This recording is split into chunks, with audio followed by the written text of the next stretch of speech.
It's the Kink Consultant podcast, where we're turning up the heat on all things kink and dating, relationships, and pop culture. So close the door, plug in your headphones, and let's get down to it.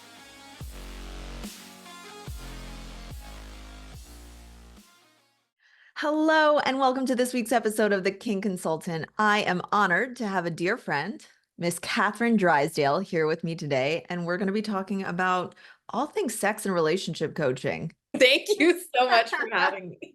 Absolutely. I'm so glad we could finally get this done. You have an extremely busy schedule. You are nonstop. So, what's been going on lately that has you so busy? Yeah, I think first things first. So I'm in grad school right now. I'm getting a master's Congratulations. in clinical psychology from Columbia, which is super exciting. That's a huge deal. I know. Yeah. And it's crazy. I think I always thought I was going to go to grad school, but I thought I was going to get an MBA. And this was like years ago. But like now it feels really validating to know that like this is allowing me to go even further and even deeper on my path and allow me to support people in a different way with more support on like the psychology behind like why we have sex in certain ways and exploring pleasure. So I'm really excited to dive into research, sex research, specifically around women's pleasure, kink, non-monogamy, stuff like that. I also host a ton of events here in New York City. We just had our monthly Sexpert meetup last night. I've been hosting some like dating events, kinky events, and some workshops that are in the midst coming up. Yeah.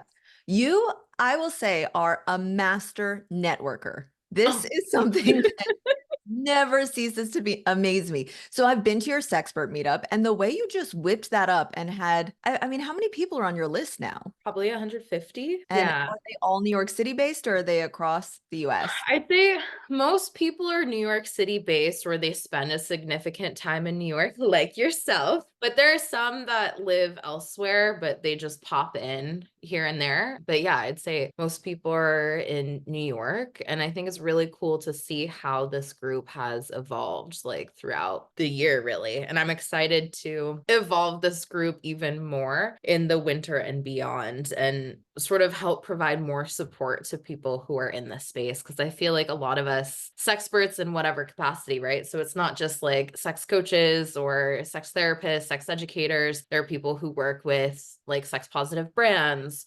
or advocacy work and stuff like that. So I think it's really nice, even like writers. So I think it's really nice that we have this diverse community. Everyone has their own niche and lane that they're in. But also what I'm realizing through all this time is like, we all have our own struggles and our own challenges. And I think in this space, it can feel so isolating, like we're going through it alone, when in reality, we're not. And so I'm excited to integrate some more like programming within this community of like, okay, if 10 people struggle with this, like maybe let's have a conversation about it, or let's bring in an expert who knows how to go around ads in like the sex space or something like that. So I think having more advice, more help to actually get us out of the thick of things. I know. Well, you've already helped me. I mean, Stripe took down my account temporarily and I did not know what to do. And you immediately got into action. You started connecting with me with people who helped solve the problem. At that stage, we were just kind of early in our discussions. I don't even know if we'd met in person. I don't think we had. No, I Just don't sort think of we like do. But I'm just a connected. straight homie. I'm like, if I Yeah, know someone that's you struggling, I'm like, are. if I have a solution, let me help you, And like, I don't always have a solution, but if I don't have a solution, I probably know someone who does. And it's funny, I'm still banned from Stripe. They would not reactivate my account. Oh my God, I'm so sorry. I mean, I live in fear of it, because people lose Yeah. money from it. And it's indicative of how, I guess, crucified anyone in the sexpert industry is, even if it's educational. I mean, our content is nothing so provocative that it deserves to be banned. We're trying to teach people how to play more safely and just be safer in general, as well as enjoy themselves. We get in trouble for trying to help people. That's what Yeah. gets me the most. And it's like, I think when it comes to like the content game too, like social media platforms and censorship, it's like you see other creators who might be more like wellness based or lifestyle based who do post, stuff in their lingerie. And like it goes because my theory is that the more ad dollars you spend on the platform, the more likely you're able to get away with stuff. That's Ooh. my theory. And it's a theory, but it's also like based anecdotal evidence of what I'm seeing across like all the creator space. Cause like I've worked with TikTok since 2020. Like I've been a content creator since even before that. I think like 2018 is when I started getting into like the coaching space. So it's like I've been in this field. I've been in this field back when I was still wellness and traditional life coaching before I transitioned into sex and relationships. So like there's a huge disparity on people who are just regular coaches or wellness creators or whatnot, what they're able to post versus anyone that's educating in this space. I know. And if you're educating about anything vanilla, you get away with a lot. If you get even a little bit edgy, that's it. They are Yeah. over you, you're done. And then I do have some other friends who post in other areas. I have one friend who posts about motorcycles and she gets banned all the time for no reason. So I guess it's sort of, it can be hit or miss, but I notice anyone talking about straight up like sex positions, they're allowed to simulate them and talk about them and they get away with it all the time. It's wild too, even like comedians, what they can say. I know because Yeah. it's a joke or it's I guess as long as you're the butt of a joke, it's not as big a deal to TikTok and Instagram. But speaking of, I am Catherine Drysdale on both Mhm. Instagram and TikTok. Yes, yes. And I remember in my early days of TikToking, yours was one of the first accounts I came across that was actually talking about this stuff. So you were probably one of like first to market in Oh, the really? Oh, that's TikTok so funny. place. That's so Yeah. funny. I love I that. mean, yeah, you must have seen that though, right? Like Yeah, I not mean, there many. weren't many people doing what I'm doing. And I feel like even still, I feel like there's not so many educators or coaches that are successful on TikTok. Cause like I know you've grown to fame on TikTok too, Yeah, but like it comes with its own challenges that are different and unique than Instagram. And I feel like it most does. people have found that Instagram is easier to navigate or has been in the past versus TikTok seems like the wild, wild west. But I mean, I was lucky that when I got in with TikTok as a TikTok creator, like I was recruited by TikTok to post educational Wow. content when I was a life coach. So that's how I Got got it. into that program. And that's what helped me grow. But yeah, back when I was starting to create content, there weren't many people doing what I'm doing at all. And it definitely was challenging to try to like navigate like how do I go about educating in a way that won't get me banned because I don't go live. One of the times, I think one of the first times I went live doing like sex coaching, I said the word masturbate once and I was banned for 2 weeks. And then I did a collab live earlier in the year about consent education with one of my friends that has this underwear brand called Ask First, where 100% of the profits go to consent education in high schools. Wow. And so we Wow. were giving like scenarios on like what's consensual and what's not, like what's consent and what's coercion. And she was banned. Like her whole account was taken down. She got it back. We got it back. But it's just like we're providing life-saving information and we're still having issues. And like that's not okay. But that's just like the bigger problem living in this country with, what's happening Yeah. the US with, abortion bans and whatnot. I mean, we don't have to bring politics into it, but like it is political. I mean, when it comes to your own life, if you have to get political for it, you do. And that's unfortunate. I cannot believe this is where we are now. But yeah, it's a very puritanical country and it was built on that. And you see Mhm. that in so many aspects. Even, do you know that in Vegas, BDSM is illegal? I know you were telling me Yeah. that. So for me, that's insane. And it's like there are so many other things like coercion that is technically illegal, but no one gets in trouble for it. But you show up with a bruise and people start asking questions, even if it is consensual. So it's always disappointing to hear this, but that is why we're doing the work we do. Someone's got to do it. So what projects are you working on now? You mentioned workshops. Do you have any in the works? What have you been doing around workshops recently? Yeah. So I earlier, was it last month in September, I went to Sex Down South, which for those of you who aren't familiar, it's probably one of the biggest sex conferences that exists. It's in Atlanta every single year. This last one was the 10th annual. And there I did a pretty like groundbreaking workshop. I think a lot of people don't have this approach, but basically the workshop was helping you release pleasure blocks I use NLP, so neuro-linguistic programming, EFT tapping, and hypnosis. So Mm. using subconscious tools to release your pleasure blocks.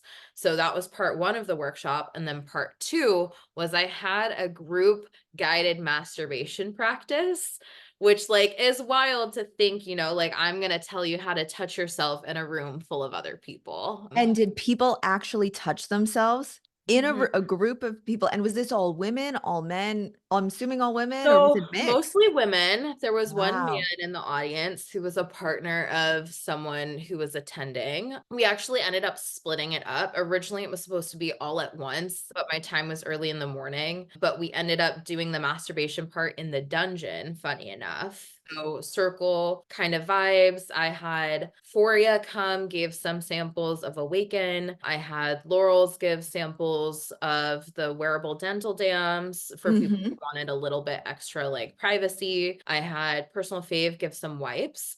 And then basically everyone was in a circle. I provided blindfolds too, because the whole intention of this practice was to get you in your body and out of your head. So we did Love the that. NLP earlier to help release what's blocking you. And then essentially I walked everyone through it starts like a guided meditation. So it's like I guide you on a journey to a place where you feel safe. We do some sort of grounding practice where you're connected to the earth.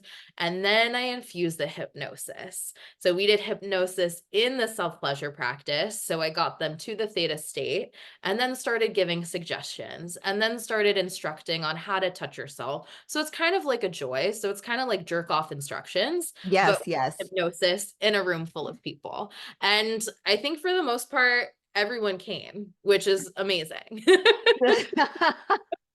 That's a great, everyone comes. That's the Yep. tagline for it. Yeah. Yeah. That Yeah. is amazing. Were you able to make it so that everyone sort of comes around the same time, or do people go at their own pace? I would think I would need to be on my own pace, is my Yeah, assumption. I think in this space too, it's like everyone does kind of come at their own pace. And I think in a way, I mean, it's edgy. Like, not many people can say that they've masturbated in a room full of people, I right? cannot. So Nope. a lot of people were feeling a little apprehensive to be even in this space, but also the nature of Sex Down South is like, okay, if there's any place where I'd feel comfortable to do it, it's probably here, surrounded by other like sexy, nerdy weirdos who are like into this kind of thing. So it's like that was like an inherent, like safe environment to explore. This is part of the education piece is like most of the time when we masturbate, there's usually one way we do it. It's the same hand, it's the same lube, it's the same toy, it's the same like porn, Guilty. erotica, or whatever. Yep. Once you find what works, especially for those of us who like it might take some time to figure it out, or you might not come every time, or it might be a little bit of a struggle, or maybe you're in your head. So when we find something that works, oftentimes we just like fucking keep doing it. And Absolutely. so for those of us, it's like sometimes we can get off, like I know by myself, if I'm in a rush, if I'm like, I just want that stress relief, I can come in like 2 minutes or less. And that's with just my hands. I don't typically use toys. I go acoustic most of the time. We've talked about this. We Yeah. are both fans of acoustic. Yes. Yeah, I am the exact same. Yes. I can't get it in 2 minutes. Not anymore. But But yeah, like that shouldn't be a flex. no. That's not the flex, No, because but here's the sometimes, opposite. yeah, Yeah. And sometimes you want it that fast sometimes though, you because you want got it to get it quickly. done. And I think like the average, I forget when this study was done, but I think the average length of time that it takes most women or people with vulvas to orgasm with masturbation, I think is about 5 minutes. Okay. So like that's Interesting. the average versus We recommend 20 minutes or more when we're doing foreplay before having penetration with a partner with a penis. So it's like, but that also goes to show, like, I've had clients who they need 45 minutes in order to come, and like that's perfectly okay.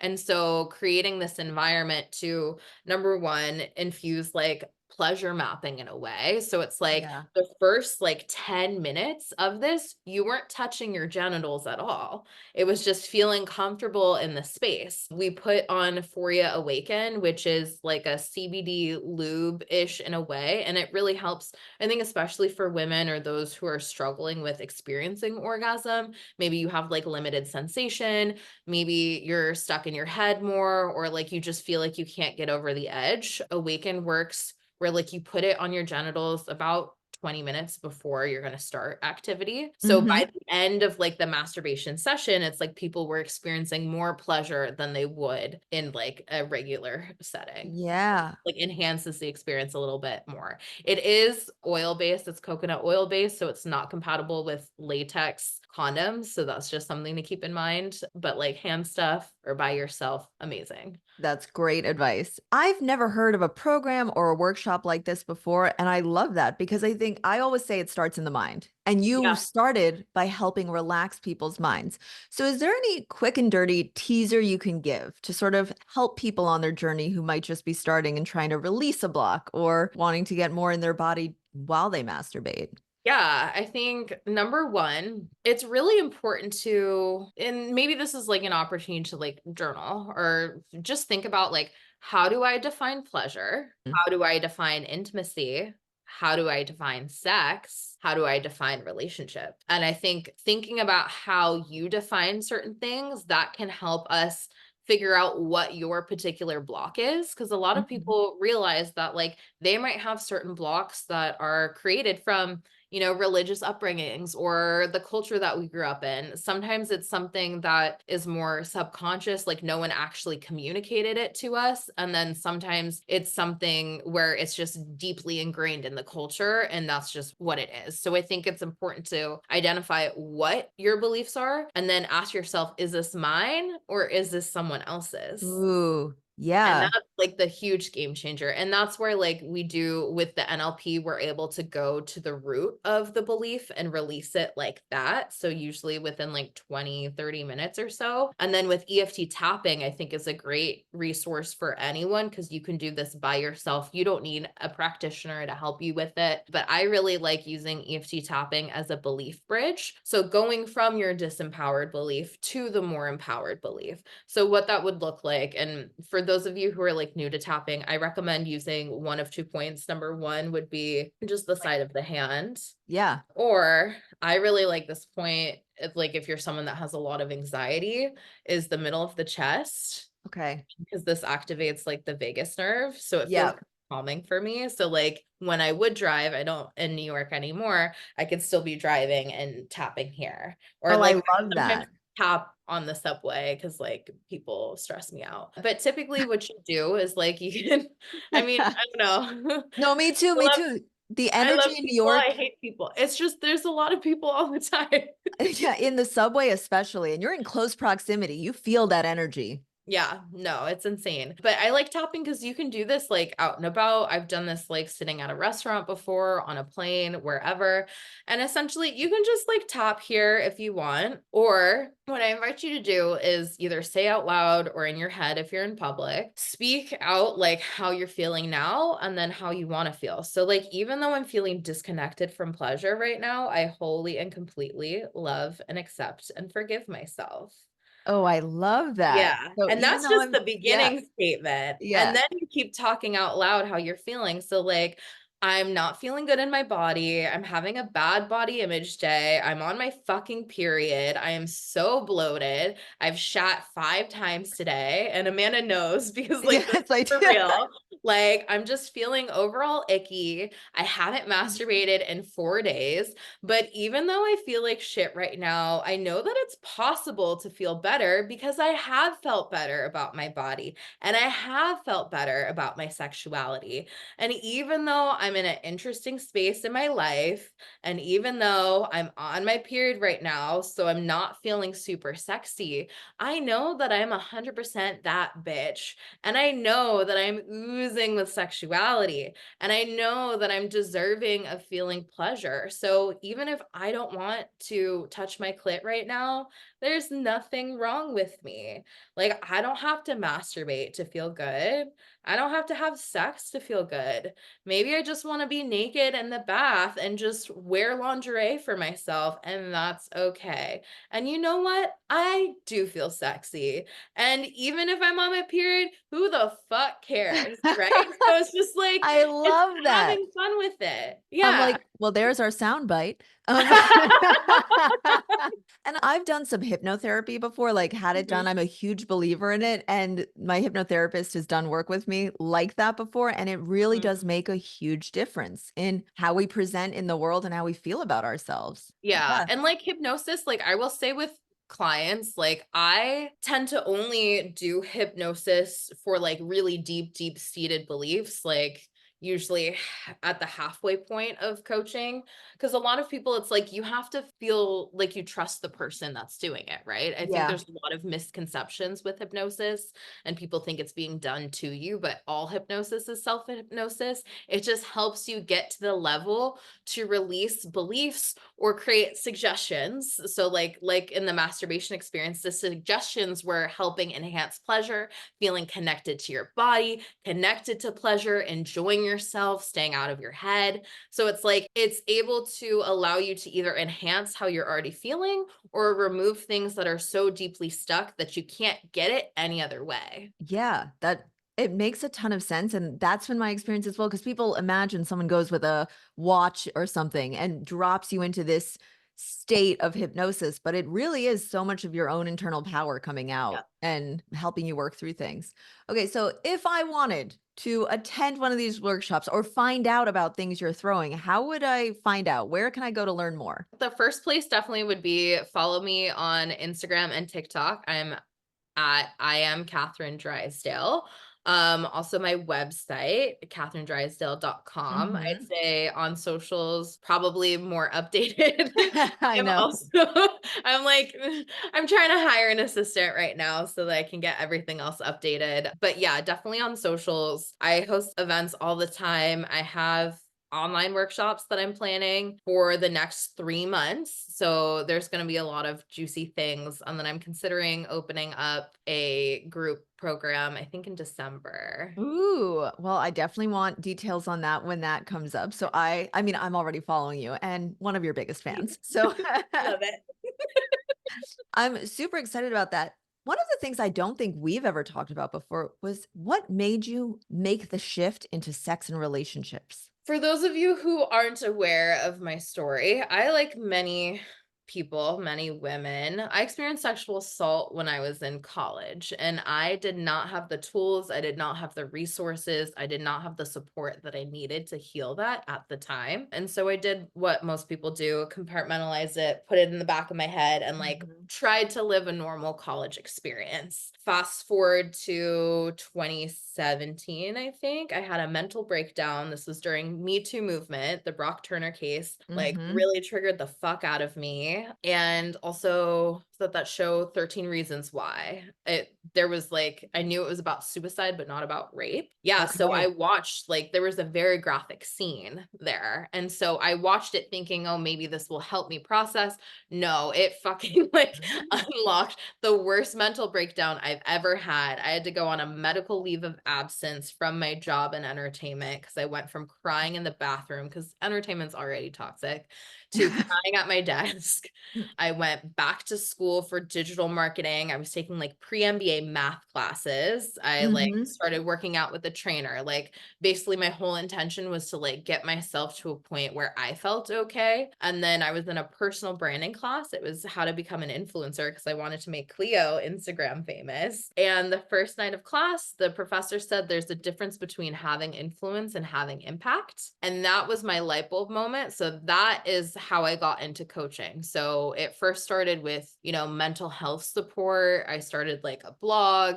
My first iteration of my business was called like Live Authentically Now. And I got Hmm. into a life coaching certification, didn't feel quite qualified. So then I got into NLP, EFT, hypnosis. I'm also Reiki certified and I'm board certified and all of that. I know, very weird, very woo woo. And I started in like the more woo woo, but I always knew that I wanted to work in the sex space. I just needed to get to the point where I was at a certain point with like processing my trauma that I felt safe enough to, and like strong enough to support other women going through it too. And so it wasn't until I started exploring NLP where I was actually able to heal at the level where like I wasn't crying every single time I talked about my rape. And like Yeah. it was life-changing for me. And because I had that kind of transformation, I was like, okay, I can help people in this way. And I also like, I don't know, I knew I wanted to do coaching versus therapy because I wanted to not have to dilute myself. I wanted to Hmm. be able to be myself, share my stories, be authentic, like still bring in the elements of my first business, be authentic in my message, how I communicate, how I talk to people, because I want people to feel less alone in their experience. And like, that's kind of like my why. It's like I was fumbling when it came to having sex. Like I did not have a great time starting to have sex, but like it doesn't have to be that way. And just because I had it that way doesn't mean other people have to have that experience too. And that's what you do so well. You didn't just take people from sort of healing from their own trauma. You took them right through to finding pleasure in their orgasms again and being able to have orgasms again. You focused on not just getting past the trauma, but moving into the pleasure. And I Yeah. think a lot of people like leave that out of the equation. Like I feel like Yeah. in a lot of trauma spaces, and that's part of why like I needed to get to a certain point before I helped people through it. But it's like it's so focused on healing trauma, but like no one really talks about how to navigate relationships after experiencing trauma, right? Or like Yeah. how to explore intimacy. Or maybe this trauma happened like 10 years ago, but you're with a new partner and now you're getting flashbacks, or you had pleasure before, you were able to come before, but now you're not. And like there was one woman in particular who came to this workshop at Sex Down South, and she told me, she was like, I haven't been able to come with a partner at all, like Wow. for years, like since this trauma.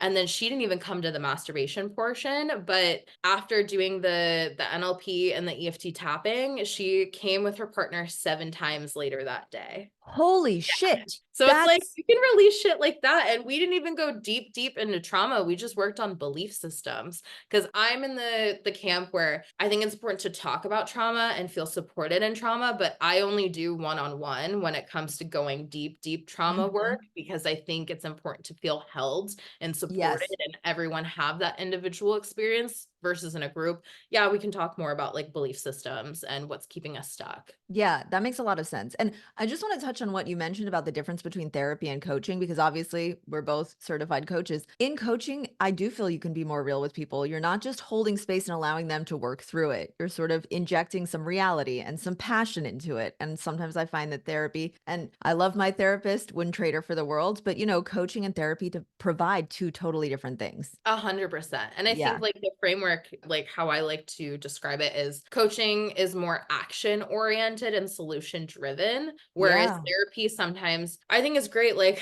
not hating therapy.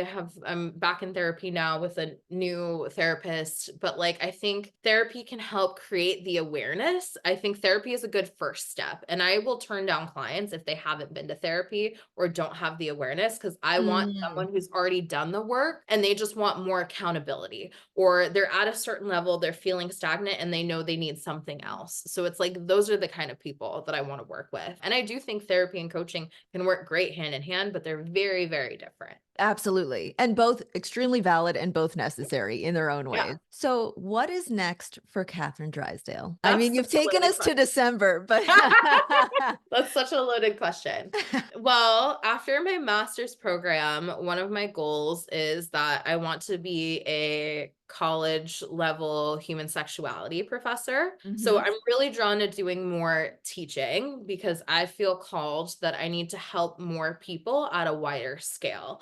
And I think with K-12 sex education, that's just a beast that I don't want to get into right now. So I'm Yeah. like, okay, college level, everyone's adults, everyone's Yeah. consenting adults. Like, let's start there because there's still so much work that can be done. And I think like helping, I don't know, our young adults to be more informed and having conversations about sex, and not even just sex. I think sex needs to be taught in a way where it's a holistic sex education. So about relationships, about emotional regulation, about like what even is domestic violence? Like, how do you recognize if someone's unsafe person? Not just, STIs and like how to avoid them, and what no one tells you what to do when you have herpes, which I have, so like no one Yes. educates on all of these things, and like we need the full education. We also need, on gender identity. We need sexuality, sexual orientation. So I think I don't know, for me, I'm feeling called to do more educating, both like online, in person, and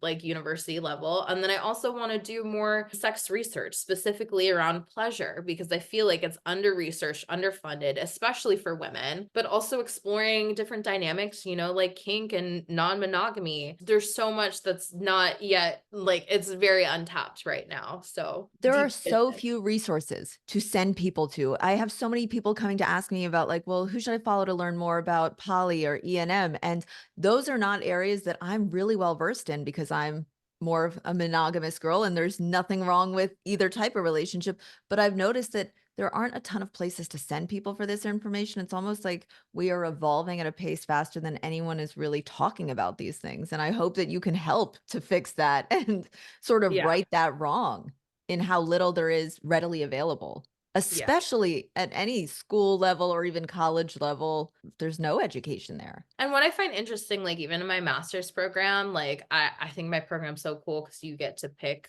the classes that you're taking fully. Like there's no required classes, but in every single one of my classes, I don't have a required textbook. And it's because the information changes so rapidly. So it's like we Yeah. might pull from chapters from certain textbooks, but like we're studying research that is current. So, and we're talking about current issues right now. Yeah, that's amazing. And then to the point, it's just moving so quickly. We are kind of coming up on time, but this has Yeah. been such a pleasure. I mean, I enjoy talking to you every day, but this has been a lot of fun because I even learned stuff that I didn't know you were working on. So this was great. Catherine, thank you so much. And for everyone out there, remember you can follow Catherine Drysdale. I am Catherine Drysdale on both TikTok and Instagram, and your website is catherinedrysdale.com. And that's Mhm. Catherine with a C. Yep. Catherine, thank you The so only much. way to spell it. The I'm gonna get so many messages from Catherine to the gay, you probably will too. That's fine. Thank you so much. If you enjoyed this episode, don't forget to subscribe, leave a review, and share it with anyone who might find it interesting. And if you have any questions or topics you'd like me to cover in future episodes, feel free to reach out. Email info@thekinkconsultant.com. Until next time, keep on kinking on.